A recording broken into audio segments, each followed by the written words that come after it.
We always enjoy coming over here, and I want to introduce my people before we go too much farther. Henry Tripp's down on the end on dobro, and Merle Bass is next to him on banjo, and I'm Bert Soderstrom, and we've got Don Ronnie Schneider here on his fiddle. And Abby Hebb's down on the end on accordion, and she has her little melodica.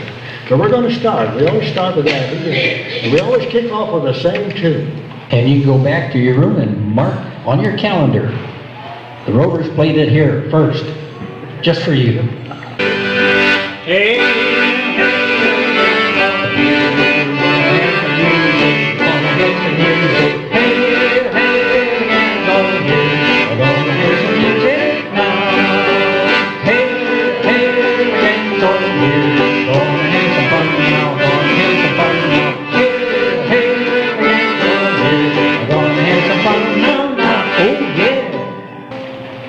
And if you have any favorites you'd like to hear, we'll try to play it for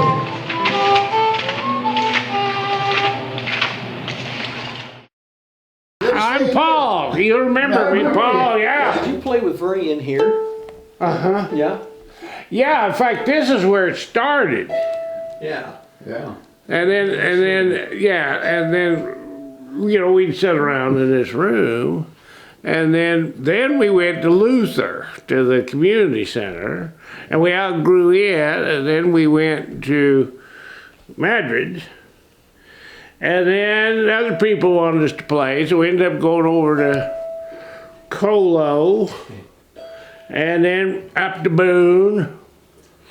I remember seeing a calendar where Vernie had all his dates on there, and I looked at those just for a month, and it was like, they're playing 3 and 4 times a week. It's like they're rock stars. It damn near got to be a job. Yeah. And Vernie didn't mind, you know, because he would play every day, I guess, if Alden would let him. The driving force, though, was Jerry's mom. Yeah. Oh, yeah. I think Abby was the one who kept pushing those guys. Yeah. And if you knew Abby, you did what she said. If she said you're playing somewhere. That's why I'm such a good character. Yeah, that's why you got such a fun. You're not near as demanding as your mother. I don't think anybody could be. No, you'd have to go to be more. But she was a pistol. Yeah. And she of course played that accordion most of the time, but she also had that mouth harp thing. Melodica. Melodica, yeah. I got in trouble with her with that. One of the last times we played together in church, she wanted me to play my fiddle, and she would blow that thing. Yeah. And I had put up with one of them down in Arizona. What lady would come and blow that damn thing, and I think you said it's called a melodica, not melodica, damn thing, yeah. And so, and she was a good keyboard player, but at that time they wouldn't allow any electric. Yeah. And so, anyway, Mom wanted me to, and I said no. I said, but I will play my rhythm guitar and you run the accordion. Yeah.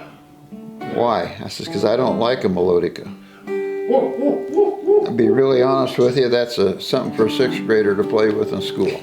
And man, a little bit of my mother came out on me. Did she take you behind the And woodshed? so, and she says, well, when Don and I play together, it's just beautiful. I says, well, I just don't care for it, and I'll play, but I'll. And so we played. I played rhythm guitar, and she played her accordion in church. And then when the preacher come back to say something, she said, Jerry wouldn't let me play my melodica. They had a group called the Rovers, which was with Kurt's dad, and oh gosh, they had Herb Kegley and Howard Wirtz and Don Rimas, Audrey McVeigh, oh gosh, Merle Bass, and so once in a while they'd invite me to go with. Yeah, so we'd go play, you know, and it was quite an experience because Kurt's dad had all this equipment and haul all that in and wire it up, you know. Yeah. And Henry Tripp, he had bad knees, and he crippled up as he was, he'd help carry all that stuff in. I said, good, what's gonna be my fun? I said, good.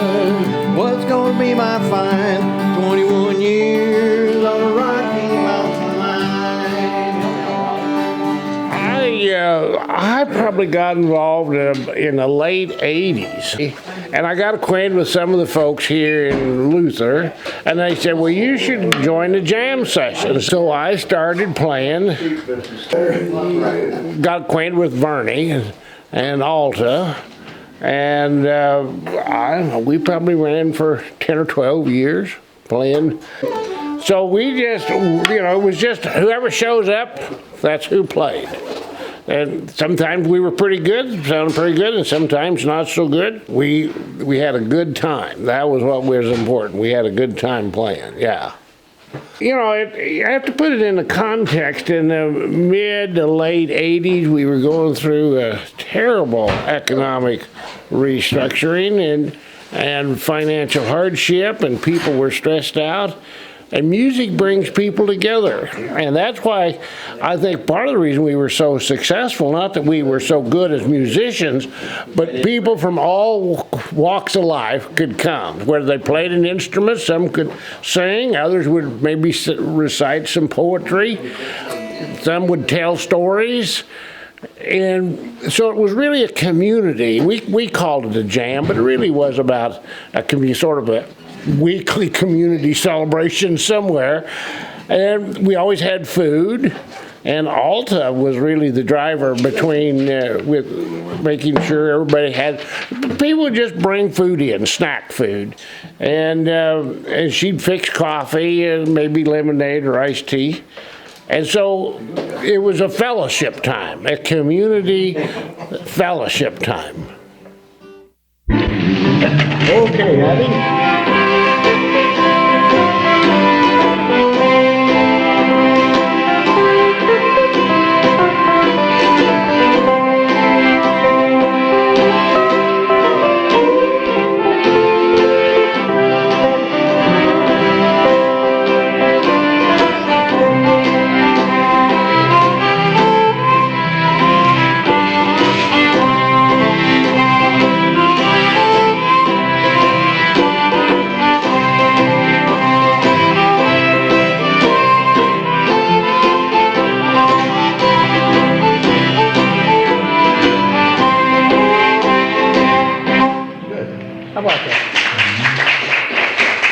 Thank you.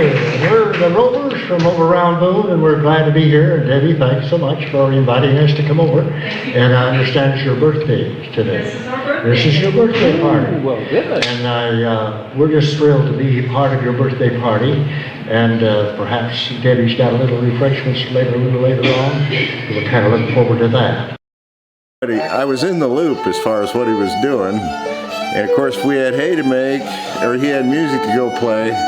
Turned out he went and played music, and I ended up making the hay. But that's the way that goes, Oh, he lived and breathed it. He was a singer. He'd always been a singer since as long as I remember. And he sang, and then he played that bass, and they got together and they had a great time. Yeah, because Matt bought some hay from me one time, and we got to talking, and he's been doing this busking thing for probably 40 years, I suppose. You've been going around playing that guitar, and I said, well, I play the harmonica some, and I showed him a video of me playing, and he said, well, can I come over and we can play together? Well, that's been about 2 years ago, and ever since then we've been going to farmers markets and playing together, and we've been getting along good. And then Justin started coming over and playing Sunday afternoons, and then we just sort of went from there. And now we've built up to, one day we were playing here this past winter, and Jerry Hand just walked in the door, and he said, I heard you guys were playing music. Can I come and play with you? Well, yeah. Of course, we'd been trying to get a hold of Jerry and have him play with us for a long time. So we got him to come, and then Billy Sturts started coming, and then it's grown into this. Now, I don't know if we're on the verge of something like this is the way it started when Dad was doing it, and then it got kind of almost unmanageable because we had to move to different venues, or he had to move to different venues all the time. But You know Liberty, right? You know Liberty. it was fun all the way through. He had a great time, and we're having a great time now. Perfect. Yeah. That's it. That's it.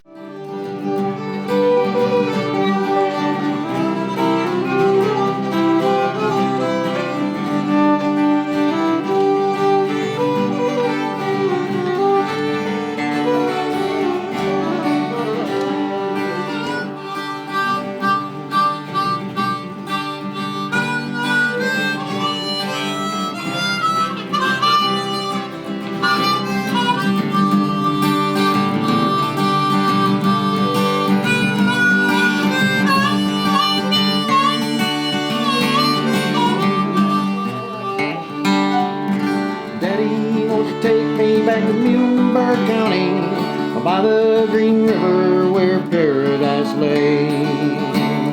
Sorry, my son, but you're too late in asking, 'cause the Peabody's gold train is hauled away. Kurt and I had been playing a lot of like the Des Moines Farmers Market and Ankeny Farmers Market and things like that. So we were doing that maybe 2 summers, and then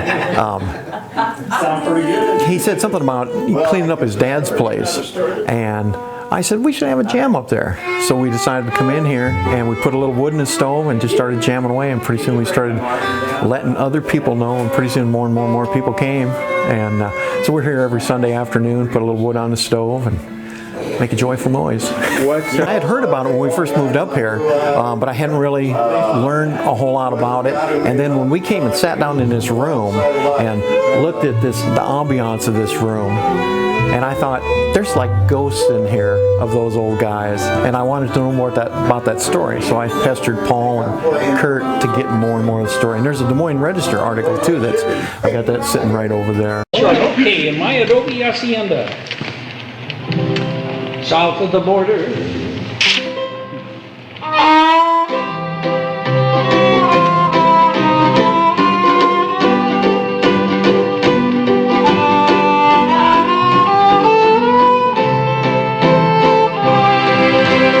In my Adobe Hacienda, there's a touch of Mexico.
People knew the words to that song? Yeah. Just about all of them. Just about Okay. I think we ought to maybe have them come up and get on. Any of you ever like singing with a band?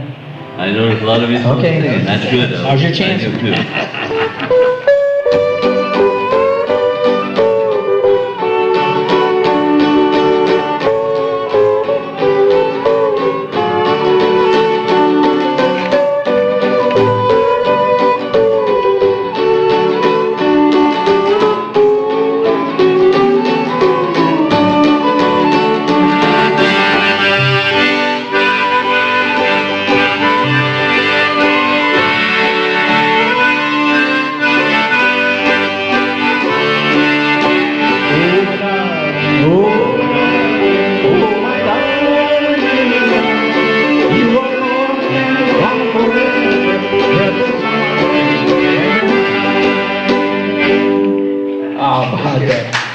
You know the words to that, don't you? A here. Okay. That's from the top of it.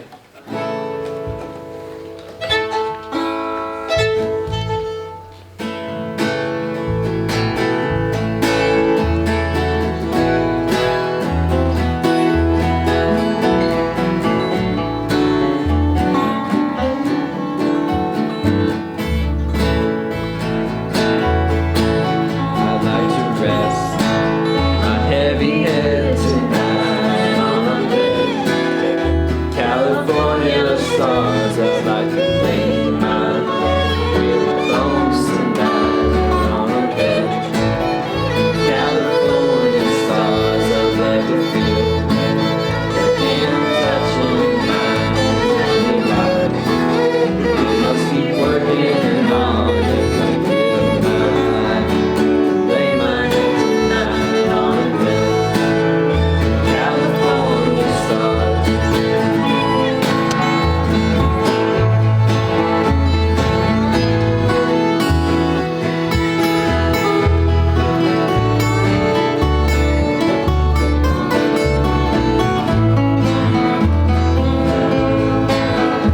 Like to treat my troubles all away on my bed. California stars jump above the starbed and make another day underneath. California star, I got to rest my heady head tonight on a bed. California stars, lay my bones tonight on a bed. California. You know, this is the first time we as a band have ever tried to do this, so we're gonna see how it's gonna work. Well, a lot of firsts today. Now I'm crying my heart out. Those blue eyes, how they smile at someone new. Ever since you went away. We should do Will the Circle Be Unbroken?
All right.